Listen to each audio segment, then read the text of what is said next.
अस्सलाम वालेकुम नाजरीन, आप देख रहे हैं नया पाकिस्तान और मैं हूं शहजाद इकबाल। मशरिक़ वस्ता में 20 माह से जारी जिस कशीदगी के पूरे खित्ते में फैलने के खदशात का इजहार किया जा रहा था वो बिल आखिर दुरुस्त साबित हो रहे हैं और मशरिक़ वस्ता अब एक और जंग के दहाने पर पहुंच चुका है, क्योंकि आज सुबह इसराइल ने 200 फाइटर जेट से ईरान के एटमी प्रोग्राम और फौजी क़यादत पर हमला कर दिया है, जिसके जवाब में ईरान ने भी इसराइल की जानिब 100 ड्रोन्स दागे हैं, जिन्हें इसराइल के मुताबिक मार गिराया गया है। इसराइल के ईरान पर हमलों के नतीजे में अब तक पासदाराना इनकलाब के कमांडर इन चीफ हुसैन सलामी और ईरानी फौज के chief of staff major general Mohammad Bagheri समेत 3 आला तरीन फौजी कमांडर्स और 6 जौहरी साइंसदान जहां बाग हो चुके हैं। ईरानी मीडिया के मुताबिक तेहरान में पासदाराना इनकलाब के हेडक्वार्टर को भी निशाना बनाया गया है, जबकि सुप्रीम लीडर आयतुल्लाह खमेनी के मुशीर और साबिक कौमी सलामती चीफ अली शमखानी भी इजरायली हमलों में शदीद जख्मी हैं। ईरानी मीडिया के मुताबिक इजरायली हमलों के नतीजे में तेहरान के रिहायशी इलाके में 5 अफराद भी जाँ बहक हुए हैं, जबकि इजरायली अफवाज के मुताबिक ईरान पर हमलों में 200 फाइटर जेट्स ने 330 से ज़्यादा बम गिराए और 100 से ज़्यादा अहदाफ पर हमले किए गए हैं। फाइटर जेट्स ने मगरबी ईरान में फ़िज़ाई दिफाई निज़ाम पर बड़े पैमाने पर हमला किया है। इजरायली अफवाज के मुताबिक हमले के नतीजे में दर्जनों रडार और ज़मीन से फ़िज़ाई मार गिराने वाले मिसाइलों के लॉन्चर्स तबाह कर दिए गए हैं, जबकि इब्तदाई हमलों के बाद दोपहर में एक मरतबा फिर इसराइल ने ईरान के शहर तब्रेज़ पर भी हमला किया है। ईरानी मीडिया के मुताबिक ये हमले एयरपोर्ट के करीब हुए हैं। ईरान पर इजरायली हमलों के खिलाफ पाकिस्तान समेत दुनिया भर में ममालिक ने इसकी मजम्मत की है। पाकिस्तानी कौमी असम्बली और सेनेट में मजम्मती करारदादें मंजूर की गई हैं, जबकि वज़ीर आज़म शहबाज शरीफ ने इजरायली हमलों की मजम्मत करते हुए उनका कहना था कि ईरान की अवाम से इज़हार हमदर्दी करते हैं, और ये भी उन्होंने कहा है कि संगीन और इंतहाई गैर जिम्मेदाराना अमल इंतहाई तशवीशनाक है। जबकि वज़ीर ख़ारजा इसहाक डार ने भी इजरायली हमलों की मजम्मत की है और उसे ईरान की खुद मुख्तारी के खिलाफ वर्जी करार दिया है। इसके अलावा सऊदी अरब, चीन और तुर्की समेत दीगर ममालिक ने भी इजरायली हमलों की शदीद मजम्मत की है। ईरान पर इजरायली हमलों के बाद इजरायली वज़ीर आज़म नेतन्याहू ने एक वीडियो बयान जारी करते हुए कहा है कि ईरान ने इतनी यूरेनियम अफजूदा कर दी है जिससे वो 9 एटम बम बना सकते हैं, इसलिए इस खतरे से निमटने और इसराइल की बका के लिए ईरान के खिलाफ मिलिट्री ऑपरेशन शुरू कर दिया गया है। Israel launched Operation Rising Lion. Israel ने ऑपरेशन राइजिंग लायन का आगाज कर दिया है। ये इसराइल की बका के लिए ईरानी खतरे से निपटने के लिए एक टारगेटेड फौजी कार्रवाई है। ये ऑपरेशन खतरे के खात्मे के लिए कई दिन तक जारी रह सकता है। ईरान ने इतनी यूरेनियम अफजूदा कर ली है कि उससे 9 एटम बम बना सकता है। हालिया कुछ अरसे में ईरान ने ऐसे इकदाम किए हैं जो उसने माजी में कभी नहीं किए थे, और ये इकदाम यूरेनियम से जौहरी हथियार बनाने पर मबनी है। हमने ईरान के यूरेनियम अफजूदगी के प्रोग्राम के मरकज पर हमला किया है। हमने ईरान के जौहरी हथियार बनाने के मरकज पर हमला किया है। हमने ईरान के जौहरी बम पर काम करने वाले टॉप न्यूक्लियर ईरानी साइंसदानों को निशाना बनाया है, और हमने ईरान के बैलिस्टिक मिसाइलों के प्रोग्राम के मरकज को भी कामयाबी से निशाना बनाया है। इजरायली वजीर आज़म नेतन्याहू ने मजीद कहा कि इसराइल ने ईरान पर military operation rising lion launch कर दिया है। इजरायली वजीर आज़म का कहना था कि इसराइल ने ईरान के एटमी प्रोग्राम के मरकज ईरान के नेतन्स में अहम एटमी अफजूदगी तनसीब समेत ईरानी एटमी साइंसदानों और ईरान के बैलिस्टिक मिसाइल प्रोग्राम के मरकज पर हमला किया है। ईरान को इजरायली हमलों के नतीजे में पहुंचने वाले नुकसानात सिर्फ इजरायली दावों तक महदूद नहीं है, बल्कि इसकी तस्दीक ईरानी सुप्रीम लीडर और ईरानी एटॉमिक एनर्जी एजेंसी की जानिब से भी की जा रही है।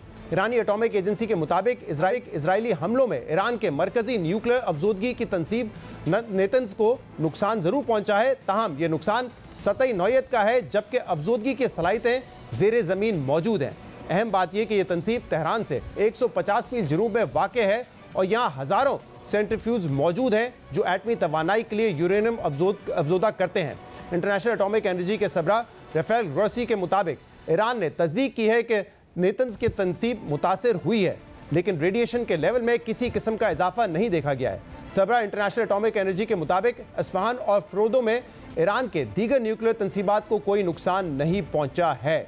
इसराइल के इस हमले के बाद ईरान की जानिब से भी भरपूर जवाबी कार्रवाई का ऐलान किया जा रहा है। ईरानी सुप्रीम लीडर आयतुल्लाह खमेनी ने इजरायली हमलों में मुतअद्दिद कमांडर और साइंसदानों के शहीद होने की तस्दीक करते हुए सोशल मीडिया पोस्ट पर लिखा है कि इसराइल ने ईरान के 3 मिलिट्री साइट्स पर हमले किए हैं, जिसमें कई अहम कमांडर और साइंसदान शहीद हो चुके हैं। सुप्रीम लीडर ने कहा कि इसराइल सज़ा के लिए तैयार रहे। ईरान की मुसल्लह अफवाज दुश्मन के इस हमले का भरपूर जवाब देगी, जबकि ईरानी वज़ीर दिफा का कहना है कि हम इसराइल के खिलाफ तवील जंग के लिए मुकम्मल तौर पर तैयार हैं। जबकि इसराइली अफवाज के मुताबिक ईरान ने इजराइल की तरफ 100 से ज़्यादा ड्रोन्स लॉन्च किए थे, लेकिन मुतादिद ड्रोन्स गिरा दिए गए हैं और अब तक कोई भी ड्रोन इजरायली ज़मीन तक नहीं पहुंच सका है। अब अहम बात यह कि इजराइल की जानिब से ईरान पर यह हमला उस वक्त किया गया है जब ईरान और अमेरिका ईरानी जोहरी प्रोग्राम पर मुज़ाकरात कर रहे हैं और इसी सिलसिले में मुज़ाकरात का छठा दौर आज से 2 दिन बाद मस्कत में तय था, लेकिन इजरायली हमलों के बाद अब ये मुज़ाकरात मनसूख कर दिए गए हैं। ताहम अमरीकी सदर ने एक मरतबा फिर इंतहाई सख्त अल्फाज में ईरान को मुआहदा करने पर जोर दिया है। अपने सोशल मीडिया प्लेटफॉर्म पर सदर डोनाल्ड ट्रंप ने लिखा कि मैंने ईरान को एक के बाद एक मौका दिया कि वो मुआहदा कर ले। मैंने उन्हें सख्त तरीन अल्फाज में कहा कि बस कर लो, लेकिन उन्होंने जितनी भी कोशिशें की, जितना भी करीब आए, लेकिन वो ये ना कर सके। सदर ट्रंप ने लिखा कि कुछ ईरानी सख्त कीर रहनुमाओं ने बहादुरी से बातें की, लेकिन वो नहीं जानते थे कि उनके साथ क्या होने वाला है। अब वो सब मारे जा चुके हैं और हालात अब मजीद ख़राब होंगे। सदर ट्रंप ने लिखा कि अब तक बहुत ज़्यादा हलाकतें हो चुकी हैं, लेकिन अब भी वक्त है कि इस खून रेजी को रोका जाए, वरना पहले तयशुदा हमलों से ज़्यादा संगीन होंगे। यानी सदर ट्रंप अब भी ईरान पर एटमी मुआहदे करने के लिए दबाव डाल रहे हैं और ईरान को मुआहदा ना करने की सूरत में मजीद संगीन नताइज की धमकी दे रहे हैं। लेकिन साथ ही अमरीका इजराइल के ईरान पर हमले से खुद को अलहदा भी कर रहा है। हमले के बाद अमरीकी वजीर खारजा मार्को रूबियो का कहना है कि इजराइल ने ईरान के खिलाफ यकतरफा कार्रवाई की है। हम ईरान पर हमलों में शामिल नहीं हैं और हमारी सबसे बड़ी तरजीह इलाके में अमरीकी फौजियों की हिफाजत है। अब एक तरफ अमरीका इस हमले में किसी अमल दखल की तरदीद कर रहा है, लेकिन दूसरी जानिब सदर ट्रंप ने फॉक्स न्यूज़ के एंकर ब्रेड ब्रायर से बात करते हुए ये बताया है कि वो इजराइल की कार्रवाइयों से पहले ही आगाह थे। ब्रेड ब्रायर के मुताबिक सदर ट्रंप ने कहा है कि अगर ज़रूरत पड़ी तो अमरीका अपना और इजराइल का दिफा करेगा। इसके अलावा अमरीकी सदर डोनाल्ड ट्रंप इस हमले से पहले ही ऐसे किसी हमले के लिए खबरदार कर रहे थे और कह रहे थे कि यह हमला फ़ौरन तो नहीं होगा, लेकिन इजराइल हमला करेगा। सुनिए डोनाल्ड ट्रंप ने इजराइल के ईरान पर मुमकिन हमले के हवाले से क्या कहा था। Well, I don't want to say imminent, but it looks like it's something that मैं ये नहीं कहूँगा ये यकीनी है, लेकिन ऐसा लग रहा है कि ये हमला हो सकता है। मैं ईरान के साथ समझौता चाहता हूँ और हम एक मुआहदे के काफ़ी करीब हैं। ये मुआहदा बहुत अच्छे मुआहदे से भी बेहतर हो सकता है और मैं मुआहदा करने को बहुत तरजीह दूंगा।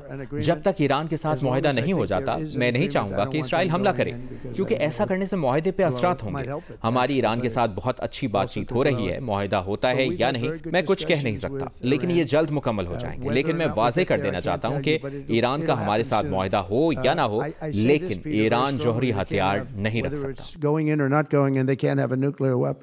यानी सदर ट्रंप पहले ही इजरायली हमले के खदशे का इजहार कर रहे थे, जबकि इससे दो दिन पहले इसी हमले के खतरे के पेश नज़र अमरीका ने मशरिक़ वस्ता में इराक, कुवैत, बहरीन और मुत्तहदा अरब अमारात से अपने गैर ज़रूरी सफारती हमले के इनखला का फैसला भी कर लिया था। अहम बात यह है कि इसी हफ्ते इंटरनेशनल एटॉमिक एनर्जी एजेंसी ने भी ईरान के खिलाफ करारदाद मंजूर की थी और 20 साल बाद पहली दफ़ा ये करार दिया था कि ईरान एटमी मुआहदे के वादों पर पूरा नहीं उतर रहा, जिसके फ़ौरन बाद रद्दमल देते हुए ईरानी वज़ारत ख़ारजा और ईरानी एटॉमिक ऑर्गेनाइजेशन ने एक मुश्तरका बयान जारी करते हुए कहा कि ईरान महफूज मकाम पर एक नया यूरेनियम अफजूदगी का मरकज़ तामीर करेगा, जबकि दीगर मकामात का ऐलान बाद में किया जाएगा। इन तमाम इक़दामात की वजह से पहले ही ये बात वाज़ेह होना शुरू हो गई थी कि इजराइल ईरान पर किसी भी वक्त हमला कर सकता है और बिल आखिर वो हमला हो गया, जिसमें ईरानी मीडिया के मुताबिक अब तक 78 अफराद जाँबाग हो चुके हैं।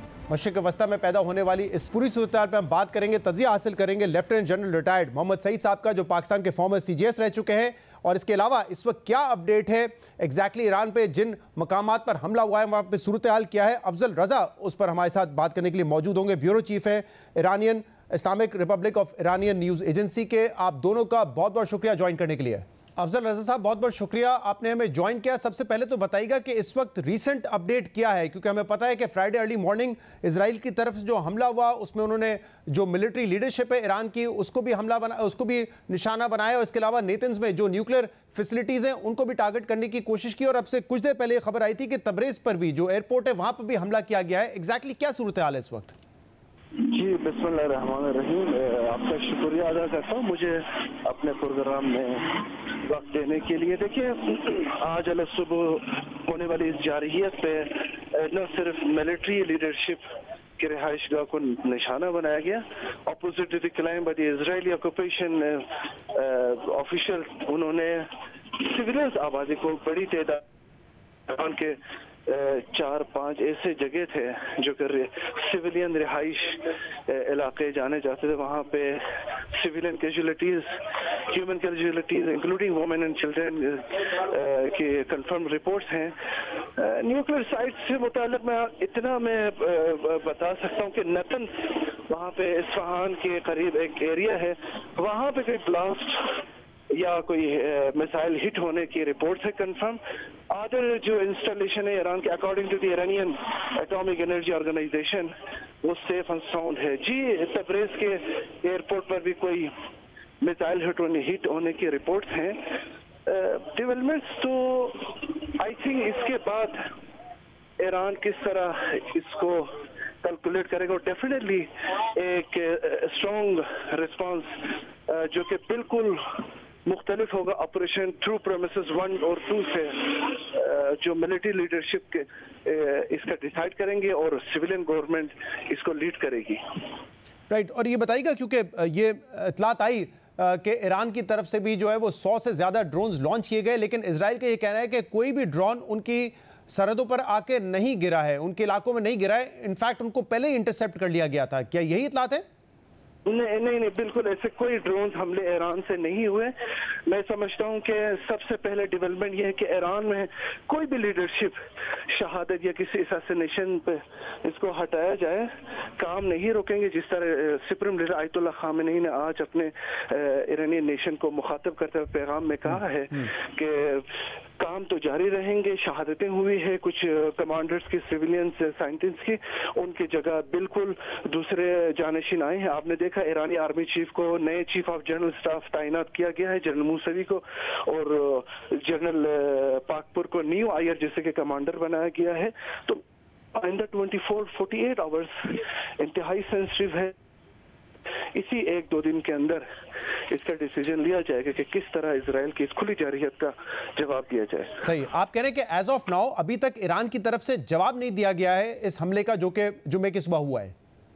बिल्कुल, क्योंकि मैं समझती ये situation same to the assassination of the general Soleimani, उस वक्त के जो अमेरिकी सदर के ऑर्डर पर और इजरायली नेक्सस पर इन्होंने उनके असैसिनेशन की, वो कुछ ऐसे माहौल क्रिएट हुए थे जो कि रिकवर होने में 1-2-3 दिन लगते थे। और मैं अभी भी समझता हूँ कि ये भी ऐसे ही सूरत हाल है, इस सिचुएशन को हैंडल और उसको रिकवर करने में 24-48 आवर्स इंतहाई हसास होगी। ईरानियन सुप्रीम लीडर ने ये कहा है कि अब इजराइल जो है वो सजा के लिए तैयार रहे। वहाँ पे जो उनके वजीर दिफा है वो भी कह रहे हैं कि हम एक लंबी तवील जंग लड़ने के लिए भी तैयार है। किस किस्म का अटैक जो है अब ईरान की जानिब से किया जा सकता है? क्योंकि हमने देखा था अप्रैल 2024 में भी जो डिफेंस सिस्टम को जब इजराइल ने नुकसान पहुंचाने की कोशिश की, उसके बाद बैलिस्टिक मिसाइल्स भी ईरान की तरफ से फायर किए गए थे, लेकिन बहुत ज़्यादा नुकसान नहीं पहुंचा सके थे। और इजराइल बहुत ज़्यादा कॉन्फिडेंट है कि आयरन डोम जो हमारी एयर डिफेंस फैसिलिटीज़ है उसको पेनिट्रेट करना ईरान के बस की बात नहीं है। क्या ऐसा ही है, या ईरान भी मुकम्मल तौर पर प्लान कर चुका है कि अगर वहाँ से अटैक होगा तो हमारा रिस्पॉन्स कैसा होगा? नहीं जी, ईरान की बस के बाद तब भी थी जब इजराइल ने एक वन साइडेड एग्रेशन करके ईरान के एम्बेसी को दमस्कस में इन्होंने हिट किया, एक खुली जारहियत थी। उस वक्त भी ईरान ने इजरायली सो कॉल्ड आयरन डोम जैसे सिस्टम को चैलेंज किया। ऑपरेशन थ्रू प्रेमिसेस 2 में भी इजराइल ने बड़े इत्मीनान का इजहार किया था अपनी कैपेबिलिटीज, अपने एयर डिफेंस का। तब भी ईरान ने अच्छी तरह चैलेंज किया था। और अब भी ईरान अपने जो सबसे स्ट्रॉन्ग प्रोग्राम है मिसाइल, जिसकी वजह से इजराइल आज सुबह ही अपने तमाम टेरिटरी में एक हंगामी हालत सिचुएशन क्रिएट किए, तमाम अपने एयर स्पेस बंद किए, उनके जहां एयरपोर्ट्स बंद हैं। उनको ये बात का बखूबी इतराक है, ईरान से अगर उनको ज़रबेकारी अगर लगेगी वो उनके मिसाइल प्रोग्राम से लगेंगे। अफजल साहब, आपने कहा कि नेतन्स में जो न्यूक्लियर फैसिलिटीज हैं उस पर अटैक जरूर हुआ लेकिन नुकसान नहीं हुआ। जो ईरान की एटॉमिक ऑर्गेनाइजेशन है उनका भी यही दावा है, लेकिन ये एक एंटिसिपेट किया जा रहा था 2-3 दिन में जो वाकयात हुए कि इजराइल जो है वो हमला कर सकता है ईरान पर। जरा बताइएगा ये क्या तफसीलात आ रही है? जो कमांडर इन चीफ है ईरानियन रेवोल्यूशनरी गार्ड के, उनको भी निशाना बनाया गया, जो चीफ ऑफ स्टाफ हैं आर्म फोर्सेस के, उनको भी इसमें जहां भाग किया गया। ये एक ही जगह पे मौजूद थे या अलग अलग जगह पे इनको निशाना बनाया गया? क्या हुआ है एग्जैक्टली? शहजाद साहब, ऑनेस्टली मुझे टेक्निकलिटी के वहाँ के जो कंपाउंड था, एक प्राइवेट या जो मिलिट्री कंपाउंड है, उसके बारे में इतनी इतलात नहीं है। लेकिन मैं आपके जो फर्स्ट पार्ट ऑफ आर्गूमेंट जो गुज़श्ता रोज ऐसे वक्त में हमले हुए हैं जब गुज़श्ता रोज board of governors international atomic energy agency में वही इजरायली फराहम करदा बेबुनियाद इंटेलिजेंस एविडेंस पर ईरान के न्यूक्लियर एक्टिविटी को गैर महफूज करार देते हुए रेजोल्यूशन पास कर दिया गया। मैं समझता हूँ E3 बशमूल अमेरिका ऐसे इकदाम करके आज की जारहियत के लिए इसराइल की राह हमवार की गई है। और आने वाले सूरत हाल कैसे होगी, डेफिनेटली वही लोग जिम्मेदार होंगे, वही ममालिक जिम्मेदार होंगे जब जौहरी मुआहदे से एक तरफा निकल गए और दूसरे मगरबी ममालिक न सिर्फ एक तरफा अमल करने वाले मुल्क को कायल करने में नाकाम रहे, बल्कि वो भी अपने जो किए गए वादों पर है ईरान से मुतालिक, वो उन्होंने उस पर भी नाकाम रहे। ठीक है, बहुत बहुत शुक्रिया अफजल रजा साहब, ब्यूरो चीफ इरना हमारे साथ मौजूद थे। हम मजीद बात करेंगे। जनरल रिटायर्ड मोहम्मद सईद साहब मौजूद हैं, पाकिस्तान के साबिक CGS। बहुत बहुत शुक्रिया सईद खान साहब, आपने हमें ज्वाइन किया। सईद साहब, ये बताइएगा कि जो इस वक्त तक सूरत हाल है, इजराइल का ईरान पर हमला करना और ईरान का दिफा कैसा रहा, ओवरऑल जो इनिशियल आपकी परसेप्शन है इस पूरे हमले के हवाले से, वो क्या है? बिस्मिल्लाहिर्रहमानिर्रहीम। अस्सलाम वालेकुम शहजाद साहब, बहुत शुक्रिया आपका। अब तक की जो इतलात हैं उसमें जो इजराइल ने एयर अटैक बेसिकली किया है, कुछ ग्राउंड से भी कुछ मिलिट्री इंस्ट्रूमेंट्स उन्होंने यूज़ किए हैं, लेकिन बुनियादी तौर पे लीड में ये इजरायली एयरफोर्स थी और जो उनका सबसे अहम एनेबलर था वो मुसैद थी। तो तकरीबन 200 के करीब उन्होंने एयरक्राफ्ट यूज़ किए हैं, मोस्टली F-35, F-15 और F-16, और 100 टारगेट्स ईरान में मशरक से लेके मगरब तक, शुमाल से लेके जनूब तक जितने इंपॉर्टेंट टारगेट्स थे वो उन्होंने हिट किए हैं। अब तक वो 6 वेव्स अटैक की इन एयरक्राफ्ट के साथ 200 के साथ कर चुके हैं। उनके अहम लीडर्स, अहम साइंसदान जो न्यूक्लियर प्रोग्राम के साथ उनकी वाबस्तगी थी, उसके अलावा missile sites, air bases, important IRGC की लोकेशंस, सबको उन्होंने हिट किया है। और जो फुटेजेस आ रही हैं, और हकीकत ये है कि चूंकि अब तक कोई ख़ास रिस्पांस नहीं आई ईरान की तरफ से, तो लगता है ऐसे ही है कि जैसे उन्होंने जो एक मिलिट्री की कैपेबिलिटी थी, वैसे तो ईरान की जो मिलिट्री है वो एक लो टेक मिलिट्री है। उनका पूरा मिलिट्री सिस्टम लो टेक है, प्रोग्रेसिव नहीं है, और जिस तरह वॉरफेयर इवॉल्व हो रही है उसके साथ उन्होंने पेस नहीं रखा। दूसरी साइड के ऊपर इजराइल की जो मिलिट्री है वो पूरा मिलिट्री सिस्टम बहुत प्रोग्रेसिव है, अलाइव टू दी थ्रेट है और हाई टेक है। और सुपर पावर जो है इस वक्त सबसे डोमिनेंट, वो उनकी कंप्लीट सपोर्ट में है, मिलिटरीली भी, पॉलिटिकली भी, एंड जहां चाहिए इकोनॉमिकली भी। तो लगता है ऐसे है कि ये जो मिसमैच था, इसकी वजह से जो मिलिट्री कैपेसिटी थी रिस्पॉन्ड करने की ईरान की, शायद वो भी क्रिपल हो चुकी है। और इसके साथ साथ इस वक्त ईरान में मिलिट्री माइंड्स जरूर ये समझेंगे कि एक डिसीजन मेकिंग पैरालिसिस चल रहा है। या तो उन्होंने पहले से तैयारी करके कि हम रिटेलिएट किस तरह करेंगे, रिस्पॉन्ड किस तरह करेंगे, सारे मिलिट्री के वो जराए जिनसे रिस्पॉन्ड करना था उनको प्री पोजीशन किया होता तो शायद हम पहले घंटे में कोई रिस्पांस देख लेते। लेकिन अगर उन्होंने ऐसा नहीं किया तो फिर ऐसी सिचुएशन में अहम मिलिट्री लीडर्स को और सुप्रीम लीडर को और उनके प्रेसिडेंट को, उनके इंपॉर्टेंट मिनिस्टर्स को बैठ के कुछ फैसले करने थे। और मेरा नहीं ख्याल कि मौजूदा हालात में वो कहीं एक जगह पे इकट्ठे भी हो पाएंगे, बल्कि अपने पूरे सिस्टम के अंदर वो खास तौर पर सुप्रीम लीडर की लोकेशन भी नहीं डिस्क्लोज कर पाएंगे। उसकी वजह यह है कि मुसैद के अंदर, मुसैद की ईरान के अंदर उनके पूरे स्टेट स्ट्रक्चर में, उनकी आर्म्ड फोर्सेस में, उनकी इंटेलिजेंस में, अलकुद्स में इतनी डीप पेनिट्रेशन है जिसका आज ही वाज़ेह सबूत नहीं मिला। पिछले 4-5 साल में बहुत इवेंट ऐसे हुए हैं जिससे पता चलता है कि मुसैद की बहुत इनग्रेस है। तो एक तरह का फैसला साजी भी करना उनके लिए बहुत मुश्किल है, और मिलिटरीली उसको फैसला को फिर अमली जामा पहनाना भी बहुत मुश्किल है, बिकॉज जो ज़राए हैं उनको वो बाहर ला के एक जगह से दूसरी जगह मूव करके इस्तेमाल करना उनके लिए बहुत मुश्किल है। आपने कई अहम बातें की हैं सईद साहब, मैं बारी बारी चाहूंगा कि उन पर बात करूं। अच्छा, आप समझते हैं कि फौरी तौर पे रद्द-ए-अमल नहीं आया, इसकी एक वजह ये हो सकती है क्योंकि जो टॉप मिलिट्री लीडरशिप है, चाहे वो ईरानियन रेवोल्यूशनरी गार्ड्स के सरबरा हो या चीफ ऑफ आर्म फोर्सेस हो, उन्हीं को जब टारगेट कर लिया गया तो एक खला था डिसीजन मेकिंग में, उस वजह से रिस्पॉन्स नहीं आया। यही बुनियादी वजह है ये आपके ख्याल में, जो आप ये कह रहे हैं कि एक लो टेक आर्मी है तो इस वक्त ऑप्शन ही ईरान के पास बहुत कम है कि वो कैसे इजराइल जो कि 1500 किलोमीटर दूर बैठा हुआ है उसको टारगेट करे? मैं ये कहूंगा कि जैसे पूरे पाकिस्तान में सब लोग परेशान हैं और दुखी हैं और सबकी हमदर्दियां ईरान के साथ हैं, तो मेरी भी हमदर्दियां ईरान के साथ हैं, मेरी बड़ी रिस्पेक्ट है ईरान के साथ। मसला ये है कि ईरान में लीडरशिप जो थी मिलिट्री की, मिलिट्री सिस्टम में उनके टॉप पे, वो स्टेगनेंट रही है पिछले काफी सालों में। स्टेगनेंट किस तरह रही है? देखिए, आम तौर पे वर्ल्ड ओवर, एक तो उनका वर्ल्ड ओवर मिलिट्री लीडर्स जो होते हैं उनको ऊपर लाने का और अहम पोजीशनें देने का क्राइटेरिया बुनियादी तौर पे क्वालिफिकेशन और कॉम्पिटेंस होता है, लेकिन ईरान में क्राइटेरिया रहा है सुप्रीम लीडर और रजीम के साथ लॉयल्टी का। इसी वजह से जनरल बाकरी जो हैं वो 10 साल से सीरियस थे। जनरल हुसैन सलामी जो कि IRGC उनका सबसे इंपॉर्टेंट मिलिट्री इंस्ट्रूमेंट था, जिसको वो समझते थे कि वो सबसे ज्यादा लेथैलिटी से रिस्पॉन्ड करेगा जब जरूरत पड़ेगी, उसके भी कमांडर कुछ 6-7 साल से थे। और पीछे चूंकि इतने इवेंट हुए हैं 3-4 साल में जहां पे उनको पता चला कि बहुत लेवल के ऊपर आर्म फोर्सेस में इंग्रेस है मोसाद की, तो बहुत सारी चीजें रियल टाइम में वो एक बहुत टाइट ही छोटा सा सर्कल था जिसमें वो चीजें शेयर करते थे। मिलिट्री ऑपरेशन को जो वो करना चाहेंगे इजराइल के अगेंस्ट, उसको आर्टिकुलेट करना, उसको डिजाइन करना, उसको ऑर्केस्ट्रेट करना बहुत मुश्किल होगा। जराए हैं, अभी जराए क्या हैं?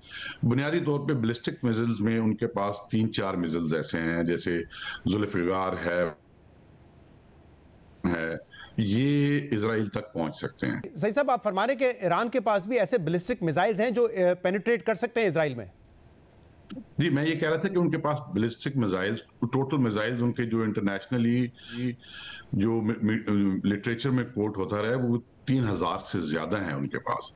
अभी इनमें ज्यादातर मिसाइल्स उनके थे जो IRGC के नेवल कंपोनेंट के लिए यूज के लिए थे, जो कि नेवी के सबमरीन्स के अगेंस्ट और वेसल्स के अगेंस्ट उन्होंने शॉर्ट रेंज 150, 200, 300 किलोमीटर के लिए। बैलिस्टिक मिसाइल्स में उनके पास जो हतफ 2 वाली सीरीज, हतफ 2 कह रहा हूं मैं, फतेह 2 वाली जो सीरीज थी, और उसके साथ जो उनके पास क़याम है और जो जुल्फिकार है, उनकी रेंजेस ऐसी हैं जिससे वो इजराइल को टारगेट कर सकते हैं। 1500-1600 किलोमीटर तक हैं, कुछ की 2000 किलोमीटर तक भी हैं। इससे भी अहम जो उनके पास क्रूज मिसाइल्स हैं, खास तौर पे 2, एक है उनके पास अबू महदी और दूसरा है हवैजा, वो ज्यादा पोटेंट कैपेबिलिटी है उनके पास। लेकिन इजरायली आयरन डोम को पेनिट्रेट करके उनके डिफेंसेस को पूरा जाके इजराइल की इंपॉर्टेंट लोकेशंस को हिट करना बैलिस्टिक मिसाइल्स की तो कैपेबिलिटी में नहीं है। शायद कुछ क्रूज मिसाइल्स पेनिट्रेट कर जाएं, लेकिन ये यहाँ पे देखना जरूरी है कि तमाम के तमाम मिसाइल स्टोरेज साइट्स उनकी टनल्स में हैं ज्यादातर, तो उन मिसाइल्स को कहीं से निकालेगा कोई, ट्रांसपोर्ट किया जाएगा, और सारे के सारे व्हील व्हीकल्स के साथ हैं, वो मूव करेंगे कहीं और फिर जाके टारगेट करेंगे। तो इस वक्त टोटल एयर डोमिनेंस और सुप्रीमेसी बल्कि ऐसी चल रही है इजराइल के पास कि वो शायद उनके मिसाइल्स को उनकी स्टोरेज साइट से निकलने ना दें। अगर वो एयरफोर्स को अपनी यूज करना चाहें तो शायद उनको भी वो एयर बेसेस और रनवेज इस्तेमाल ही ना करने दें। तो इस वक्त बहुत ही कमजोर पोजीशन में है ईरान की मिलिट्री। और सही साहब, जो आप ये बात सारी बता रहे हैं, और इवन हमने पाकिस्तान इंडिया के कॉन्फ्लिक्ट में देखा कि अब जो बड़ी फौज अगर आपकी बहुत ज़्यादा बड़ी तादाद में भी हो, जैसे ईरान की भी शायद 5-6 लाख है, तो उससे फ़र्क नहीं पड़ता। आपके पास एक प्रॉपर एयर डिफेंस सिस्टम होना चाहिए, आपके पास ऐसे मिसाइल्स होने चाहिए जो कि आप उनकी सरहद पर मार सकें, आपके पास ऐसा एयरफोर्स का निज़ाम होना चाहिए जो जैसे इजराइल के पास था या पाकिस्तान के पास था कि आप वहाँ पे जाके अपने एयरफोर्स के जरिए भी अटैक कर सकें। और आप समझते हैं कि इस वक्त जो ये जंग बदलती जा रही है उसमें ईरान इन तमाम चीज़ों पर लैग करता है? जी बिल्कुल लैग करते हैं, और उसकी बुनियादी वजूहात ये हैं कि एक तो उनका जो मिलिट्री सिस्टम है, इस तरह का कोई मिलिट्री सिस्टम दुनिया में है नहीं है। उनकी लैंड फोर्सेस जो उनकी आर्मी है, आर्टेश जिसको वो कहते हैं, और उनकी तादाद भी कुछ 6 लाख से ऊपर है, 4-4.5 लाख उनके रिजर्विस्ट भी हैं। लेकिन उनकी पोजीशन पिछले कोई खास तौर पे 15 साल में कोई बहुत नुमाया नहीं रही उनके मिलिट्री स्ट्रक्चर के अंदर।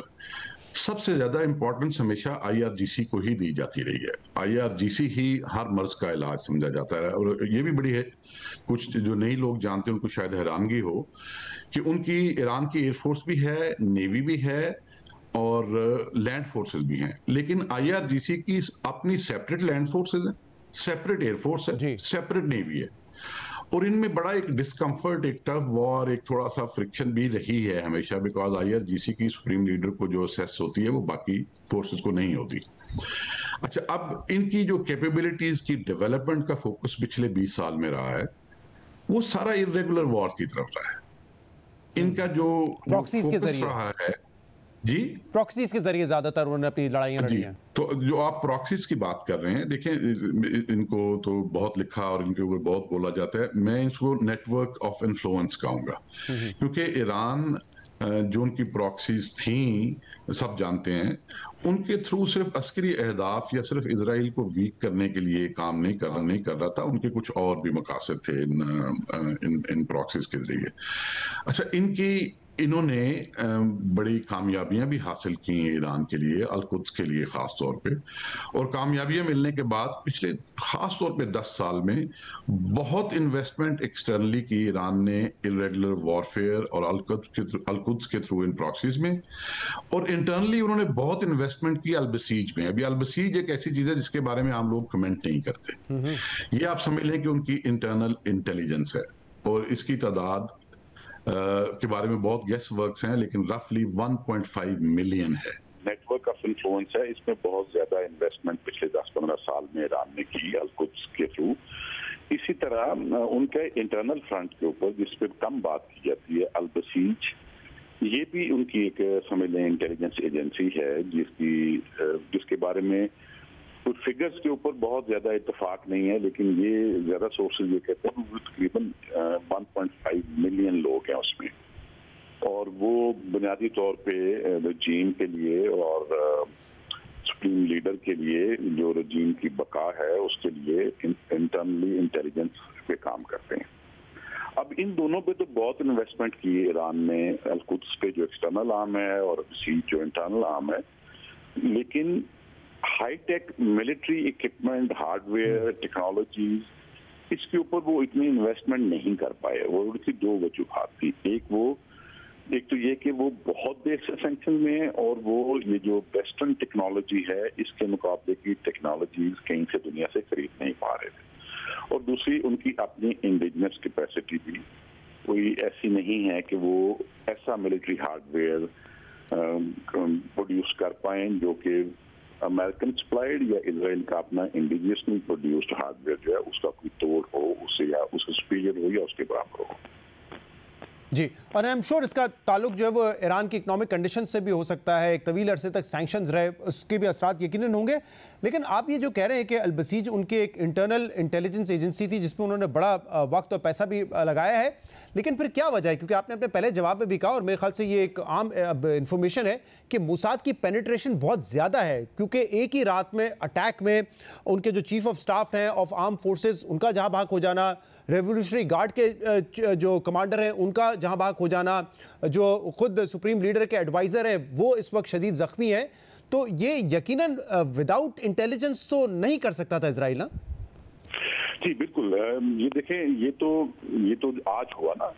इससे पहले वो ब्रॉड डे लाइट में आज से 7 साल पहले तेहरान की एक शाहराह से एक गाड़ी जो कि उनके न्यूक्लियर प्रोग्राम के बारे में बहुत अहम दस्तावेजात ले जा रही थी, उसमें से वो दस्तावेजात ले जाके भी ईरान से बाहर निकल गए, किसी को पता भी नहीं चला। ब्रॉड डे लाइट में उनका बहुत अहम न्यूक्लियर साइंटिस्ट जो था उन्होंने असैसिनेट किया। अब ये काम सिर्फ टेक्निकल सर्वेलेंस से, सैटेलाइट की सर्वेलेंस से तो नहीं होते जब तक कि ह्यूमन इंटेलिजेंस ऑन ग्राउंड ना हो, जो बताए कि जी फलां शख्स इतने बजे निकला, गाड़ी में बैठ गया, फलां हाईवे से जाएगा और ये सबसे अच्छी जगह उनको टारगेट करने के लिए। अच्छा, ये जो उनकी इतनी पेनिट्रेशन थी, इसकी बहुत सारी वजूहात हो सकती हैं। मेरा अंदाजा गलत भी हो सकता है, लेकिन मैं ये समझता हूँ कि बुनियादी तौर पे पिछले 10 साल में और खासतौर पर पिछले 4-5 साल में बहुत सारे लोग हैं ईरान में जो कि मौजूदा रजीम से खुश नहीं थे। They were not happy the way they were being handled. आप जाएं ईरान में ट्रैवल करें तो आपको कोम और मशहद में तो रजीम के साथ खड़े हुए लोग ऐसे नजर आएंगे जो हर लम्हा कुर्बान होने को तैयार है। लेकिन क्या पूरे तेहरान में, इस्फहान में या तब्रीज में आप चले जाएं, वहां भी ऐसी सूरत हाल है? शायद नहीं है। तो वो जो अंदर उनके इख्तलाफात हैं, जिसके इंडिकेटर्स भी देखे, बड़े लंबे लंबे प्रोटेस्ट भी हुए, बहुत दफा लोगों ने बहुत प्रोटेस्ट किए, तो कुछ ना कुछ ऐसा था, ऐसी डिस्कम्फर्ट जरूर है सोसाइटी में, जिसकी वजह से इंटेलिजेंस एजेंसी, जो कि इतनी कैपेबल इंटेलिजेंस एजेंसी हो, इतनी मुसायद है, इसमें कोई दो राय नहीं होनी चाहिए, और वो पेनिट्रेट ना कर पाए। जब वीकनेस होती है तो इंटेलिजेंस एजेंसी आती है उस वीकनेस को एक्सप्लॉइट करने के। और अब आप आगे क्या देख रहे हैं, क्योंकि नॉट रिस्पॉन्डिंग शायद एक ऑप्शन ना हो, क्योंकि एक विंडो तो इजराइल को मिली है एक अरसे से। मैं भी देख रहा था न्यूयॉर्क टाइम्स का 1995 का आर्टिकल था, जिसमें यह था कि 5 साल में ईरान जो है एटॉमिक बॉम्ब बना लेगा। अब तक उन्होंने नहीं बनाए, तो उनको एक विंडो मिली जहां पे उनको वो समझते हैं कि ईरान कमजोर भी है, उन्होंने अटैक किया। तो अब आगे क्या देख रहे हैं? Not attacking back, is that an option for Iran? क्योंकि इजराइल तो शायद इस अपॉर्चुनिटी को जाया ना करे और वो मजीद जो है बमबारी करता रहे, एयर बेसिस को निशाना बनाता रहे और जो मिलिट्री इक्विपमेंट है उसको निशाना बनाता रहे। अच्छा, पहली बात तो ये है कि देखें, बड़ी ही मुतफर्रिक रिपोर्ट्स आती रही हैं ईरान के न्यूक्लियर प्रोग्राम के ऊपर वेस्ट में।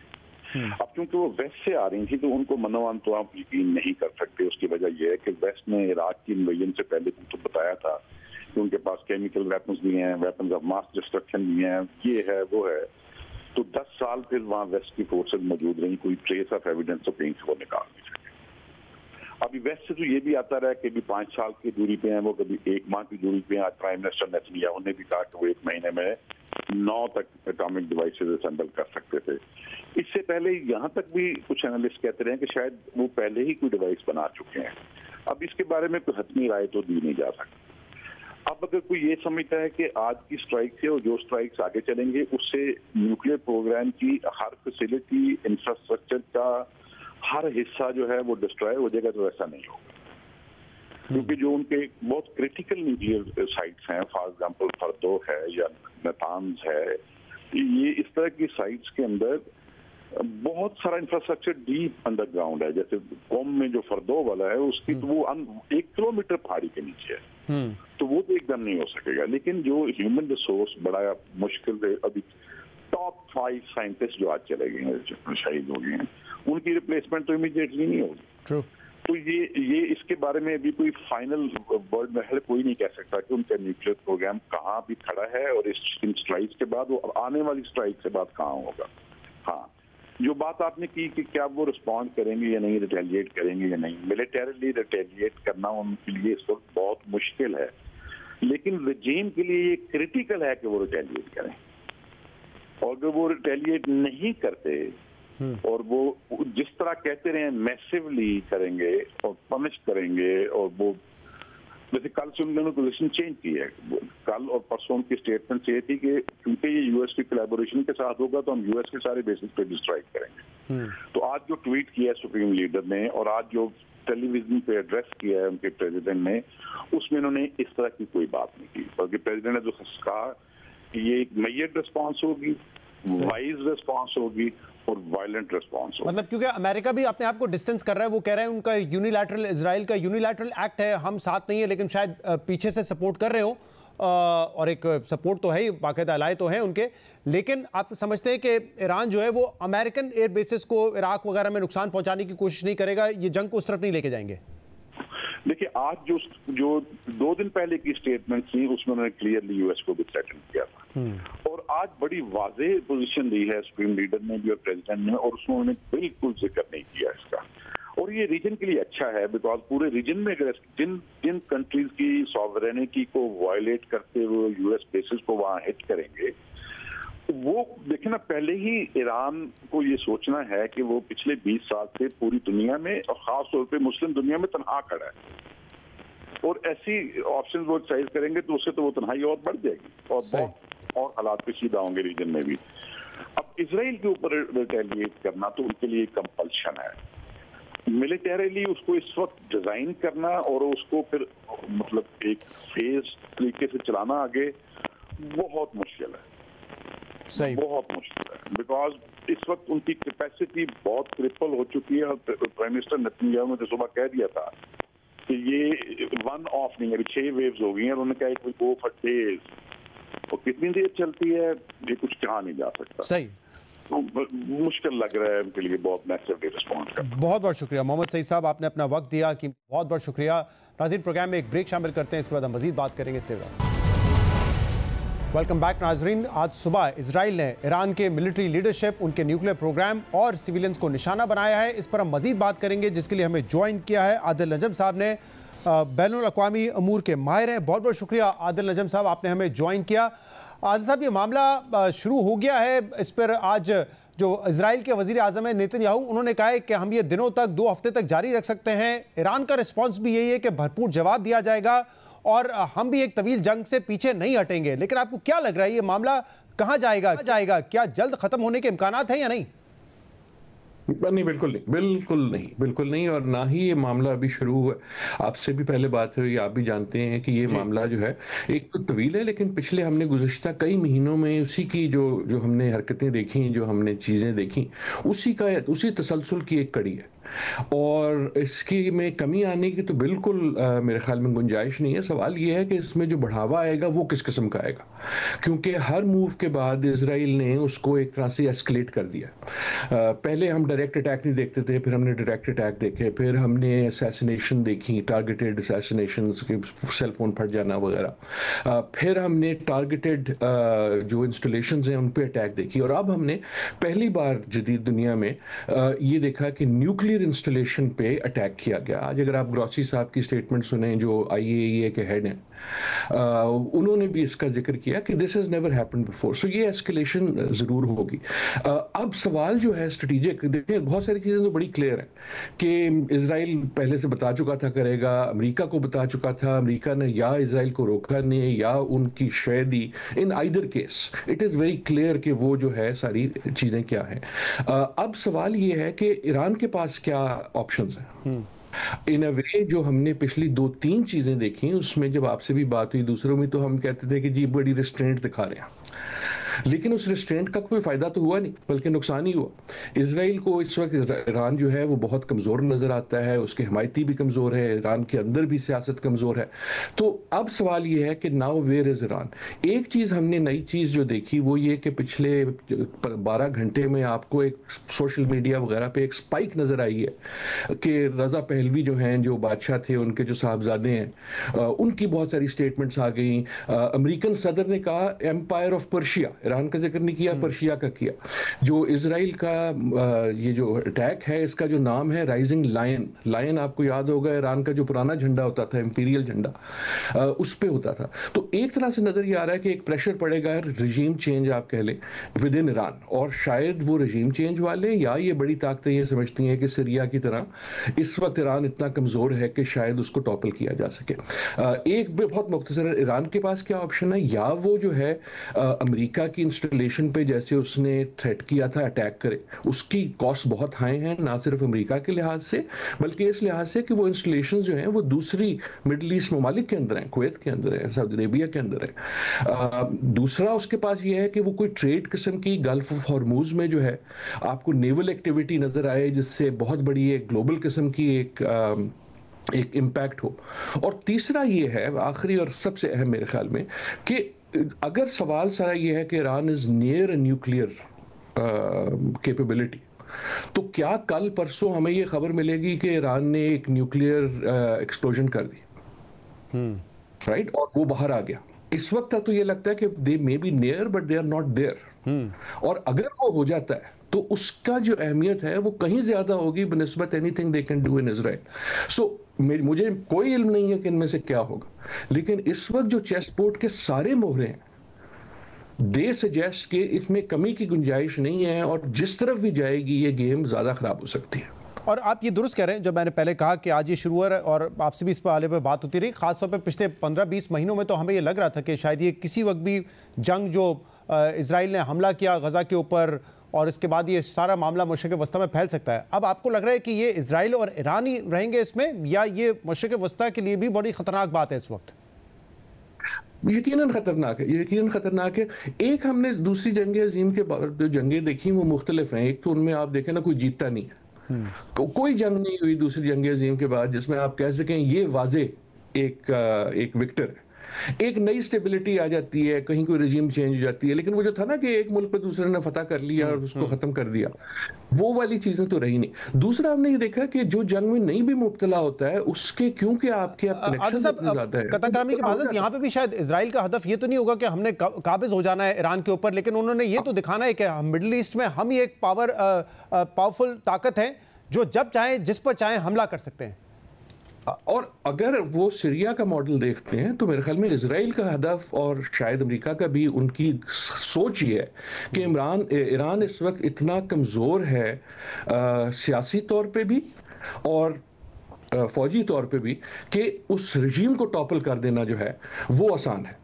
और उस रजीम को टॉपल करने का मतलब ये हो सकता है कि या आप वापस जो है बादशाहत या उस वो वाले जो लोग हैं जो निकाले गए थे उनकी कोई ग्रोह वापस आ जाए, या इन्हीं में से, क्योंकि लेकिन मुल्कों की सियासत तो मुल्कों की सियासत होती है, उसमें से कोई और ग्रोह ऐसा उठ जाए और एक तरह से आपका बजाय हरीफ होने के वो एलाई बन जाए। सो ये that is what I am saying कि चेस गेम में लेकिन जैसे जैसे आप ईरान को पुश करते हैं तो ईरान के पास ऑप्शन जब कम से कम होते जाते हैं, लेकिन जब किसी के पास ऑप्शन कम होंगे तो सिर्फ वो ऑप्शन रह जाएंगे जो बैड ऑप्शन है, चाहे वो न्यूक्लियर टेस्ट का हो एंड इन अ वे जो आपने देखी कि जो उन्होंने इंस्टॉलेशंस टारगेट की उससे ये लगता है कि दे प्रोबेबली नो समथिंग कि ये वैसे ही नहीं टारगेट हो गई कि इनमें कोई ऐसी टेक्निकल कैपेबिलिटीज हैं जिसके बारे में मुझे कुछ नहीं पता, लेकिन that is the end game in some ways. Iran के लिए द रेस है कि क्या वो न्यूक्लियर कैपेबिलिटी तक पहुंच सकता है इससे पहले कि वो टॉपल हो जाए,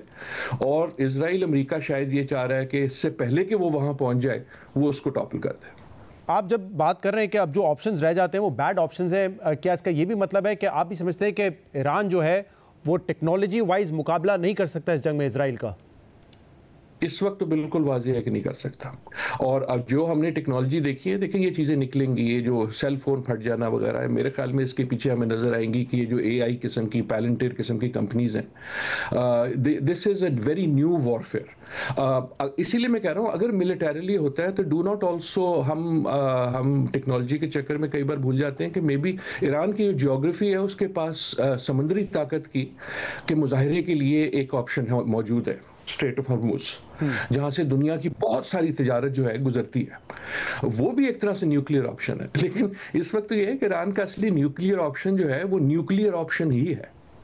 राइट। और जो ये आपने 2 मरतबा ये बात की कि इस तरह की सूरत हाल में एक ऑप्शन फिर ये होता है कि रिजीम चेंज हो, तो इस बात के इम्कानात कितने हैं इस वक्त ईरान की सूरत हाल देखते हुए कि प्री रेवोल्यूशन एरा में चला जाए ईरान? कितने इम्कानात आपको लगते हैं रियलिस्टिकली?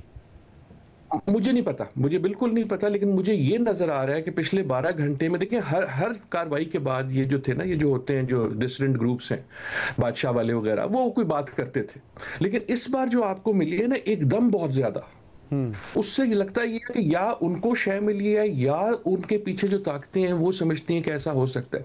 लेकिन हमने सीरिया में भी देखा कि एकदम जो है जब रिजीम चेंज आई तो किस तरह आई और कितनी सडनली आई। और आई विल ओनली से कि रिजीम चेंज का मतलब सिर्फ ये नहीं है कि वो वापस चले जाएं बादशाहत पे और प्री रेवोल्यूशन के अंदर से भी तो आ सकती है ना। जब ईरान पे तय बतय ये सारे हमले होते हैं तो उसका अपनी सियासत पे भी तो असर पड़ता है ना। So it could well be, मैं मुझे नहीं पता, मैं ये पेशेंट गोई नहीं कर रहा, मैं तो सिर्फ एक कर रहा हूँ कि आउटकम्स क्या हो सकते हैं इसके, ठीक क्या हो सकते हैं, but it can also be from with in the post revolutionary setup. बहुत बहुत शुक्रिया आदिल नजम साहब हमारे साथ मौजूद थे। नाज़रीन आज के प्रोग्राम में इतना ही, शो से इजाज़त दीजिए, अल्लाह हाफ़िज़।